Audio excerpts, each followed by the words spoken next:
স্বামীর অবাধ্য হওয়ার মতো বড় অন্যায় পৃথিবীতে একজন মেয়ের জন্য সেকেন্ড আর কোনো কিছু হতে পারে না। যেই মেয়ে স্বামীর অবাধ্য, আপনি লিখে রাখেন তার জীবনের সুখ সে কোথাও খুঁজে পাবে না।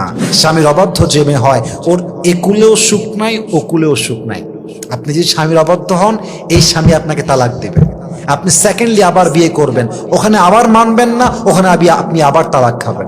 ভালো সময় আসলে স্বামীকে বলে, আই লাভ ইউ জান, তোমার মতো ভালো কেউ হতে পারে না, তুমি সফল পুরুষ, তুমি আমার জীবনের সবচেয়ে সেরা মানুষ।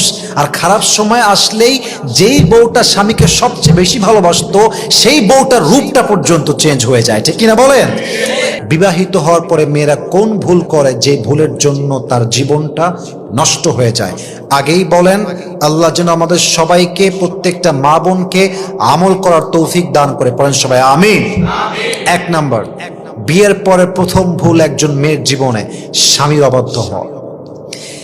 স্বামীর অবাধ্য হওয়ার মতো বড় অন্যায় পৃথিবীতে একজন মেয়ের জন্য সেকেন্ড আর কোনো কিছু হতে পারে না। যেই মেয়ে স্বামীর অবাধ্য, আপনি লিখে রাখেন তার জীবনের সুখ সে কোথাও খুঁজে পাবে না। কারণ আমরা পুরুষরা সব সহ্য করতে পারি, সব মানতে পারি, বাট আমার বউ আমার কথা শুনবে না, আমার বিরুদ্ধে হিটলারি করবে, আমাকে মিথ্যা অপবাদ চাপাই দিবে, আমাকে অলওয়েজ চাপে রাখবে, অলওয়েজ ডিমান্ড করতেই থাকবে, অলওয়েজ আমাকে মিথ্যা ব্লেম করতেই থাকবে, আমার আওতার বাহিরে যাবে। আমরা পুরুষরা সব সহ্য করলেও আমাদের সেলফ রেসপেক্টে আঘাত লাগলে এটা আমরা চুল পরিমাণ বরদাস্ত করি না, ঠিক কিনা বলেন? স্বামীর অবাধ্য যে মেয়ে হয়, ওর একুলেও সুখ নাই, ওকুলেও সুখ নাই। আপনি যদি স্বামীর অবাধ্য হন, এই স্বামী আপনাকে তালাক দেবে। আপনি সেকেন্ডলি আবার বিয়ে করবেন, ওখানে আবার মানবেন না, ওখানে আপনি আবার তালাক খাবেন। কি লাভ? অতএব বিনয়ী হন, স্বামীর কাছে নিজেকে একদম বিলীন করে দেন যে স্বামী আমাকে যা বলবে হালাল হলে আমি মানতে বাধ্য, ঠিক কিনা বলেন? আপনি স্বামীর অবাধ্য হবেন না, এক নাম্বার। দুই নাম্বার, বিয়ের পরে মেয়েদের জীবনের সবচেয়ে বড় ভুল হচ্ছে মেয়েরা স্বামীর খারাপ সময় আসলেই ব্যাস রূপ চেঞ্জ। বলেন তো সবাই এরকম মেয়ে আছে না নাই?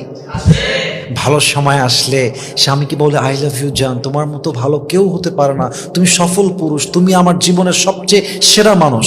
আর খারাপ সময় আসলেই যেই বউটা স্বামীকে সবচেয়ে বেশি ভালোবাসতো, সেই বউটার রূপটা পর্যন্ত চেঞ্জ হয়ে যায়, ঠিক কিনা বলেন? আমি আমার পার্সোনাল লাইফে দেখেছি, এটা আমি কখনো এর আগে বলি নাই, আজকে বলছি ফার্স্ট টাইম। আমি আমার পার্সোনাল লাইফে দেখেছি যেই মেয়েরা স্বামীর সঙ্গে খারাপ সময় দিয়েছে, তার হাতটা শক্ত করে ধরেছে, তার পাশে দাঁড়িয়েছে এবং সাপোর্টিভ একটা রোল প্লে করেছে, আল্লাহ তাকে সুখের জীবন দিয়েছে। একটা সময় গিয়ে সে সুখের জীবন পেয়েছে, একটা সময় গিয়ে তার স্বামীকে আল্লাহ তাআলা সামর্থ্যবান বানিয়েছেন। আর যেই মেয়েটা স্বামীর সঙ্গে বেঈমানি করেছে, স্বামীর সঙ্গে খারাপ সময় রূপ চেঞ্জ করেছে, একটা সময় আসে এমন যখন এই মেয়েটা কোথাও আর ঠাঁই পায় না, ঠিক কিনা বলেন? স্বামীর খারাপ সময় আসলে don't change your character, don't change your face, change করবেন না। স্বামীর ভালো হলেও আমি আছি, স্বামীর খারাপ হলেও আছি আমি, আমার স্বামী খারাপ হলেও আমার স্বামী ভালো হলেও আমার স্বামীটাই তো আমার, ঠিক কিনা বলেন? অতএব স্বামীর জন্য অবশ্যই সাপোর্টিভ রোল প্লে করবেন, আপনার জীবনটাকে সুখময় করবে একজন, তিনি কে?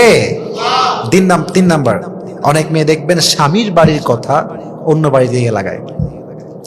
স্বামীর বাড়ির কথা হচ্ছে চার দেয়ালের মাঝে সীমাবদ্ধ, এটা বাহিরে বের করলেন মানে আপনি শেষ, আপনার সব শেষ। অনেক মেয়েরা এটাকে খুব ইজি মনে করে যে আরে আমি বলতেই পারি, কি ব্যাপার, বলা যায়, সমস্যা কি? বোনের বাসায় গিয়ে বলে, বান্ধবীর কাছে গিয়ে বলে, মায়ের কাছে গিয়ে বলে।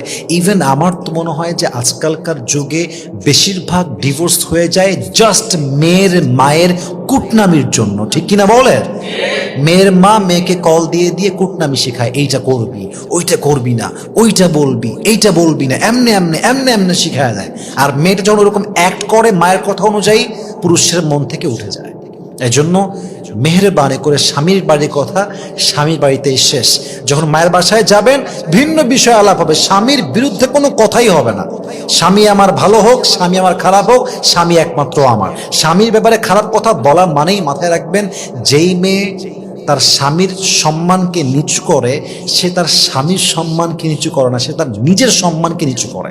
এটা মেয়েরা বোঝে না। আমার স্বামী আমার সম্মানের জায়গা। আমার স্বামী ভালো থাকলে আমি ভালো, আমার স্বামী খারাপ থাকলে আমি খারাপ। আমার স্বামীর সম্মান বাড়লে আমার সম্মান বাড়বে, আমার স্বামীর সম্মান কমলে আমার সম্মান কমবে, ঠিক কিনা বলেন? অতএব স্বামীর বাড়ির কথা কোনোদিন মায়ের বাসায় হোক, বান্ধবীর বাসায় হোক, বোনের বাসায় হোক, কখনো বলতে যাবেন না। আল্লাহ মেয়েদেরকে বোঝার তৌফিক দান করুক, পড়েন সবাই আমিন। আর জাস্ট দুইটা কারণ বলতে চাই। 4 নম্বর কারণটা হচ্ছে, বেশিরভাগ মেয়েরা বিয়ের পরে অতিরিক্ত জেদ এবং ডিমান্ড করে। যেই মেয়েরা জেদি হয়, সংসার তাদের জন্য নয়। সংসার হচ্ছে সেই মেয়েদের জন্য যারা স্যাক্রিফাইস করতে পারে, যাদের মাঝে স্যাক্রিফাইস করার একটা মেন্টালিটি আছে। যেই মেয়েরা জেদি হয়, যাদের ডিমান্ড আকাশচুম্বী, এটা চাই, ওটা চাই, ওটা দাওনি কেন, এটা দাও না কেন, এখনই দাও, এখনই লাগবে, এই মেয়েদের জন্য সংসার নয়। আই এম সো সরি, এদের জন্য সংসার নয়। সংসার হচ্ছে স্যাক্রিফাইসের জায়গা, সংসার ত্যাগের জায়গা, সংসার মানিয়ে নেওয়ার জায়গা। সংসার এমন একটা জায়গা, আপনি দেখছেন আপনার সামনের মানুষটা ভুল, তবুও চুপ থেকে সবর করার নামই হচ্ছে সংসার, ঠিক কিনা বলেন? অতএব সংসারে গিয়ে জেদ করবেন না, ডিমান্ড করবেন না। সর্বশেষ কথা, লাস্ট অ্যান্ড ফাইনাল কথা, দেখেন, আপনার স্বামী জাস্ট দুনিয়ার সাথী নয়, এটা আপনার জান্নাতের সাথী, এটা আপনার চিরজীবনের সাথী, এটা আপনার সন্তানের বাবা।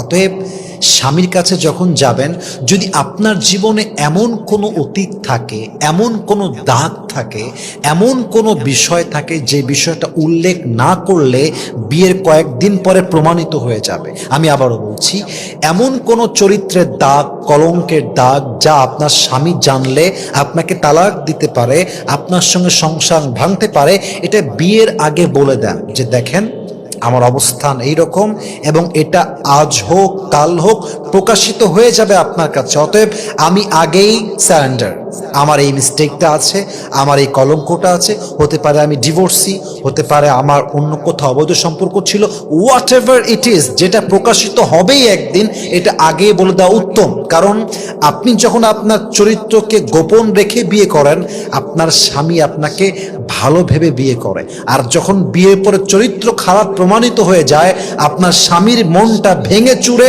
চূর্ণ বিচূর্ণ হয়ে যায়, ঠিক কিনা বলেন? অতএব বিয়ের পরে এসে এই বেঈমানিটা করবেন না। আল্লাহ প্রত্যেকটা মা বোনকে ভুল থেকে বেঁচে থাকার তৌফিক দান করুক, পড়েন সবাই আমিন।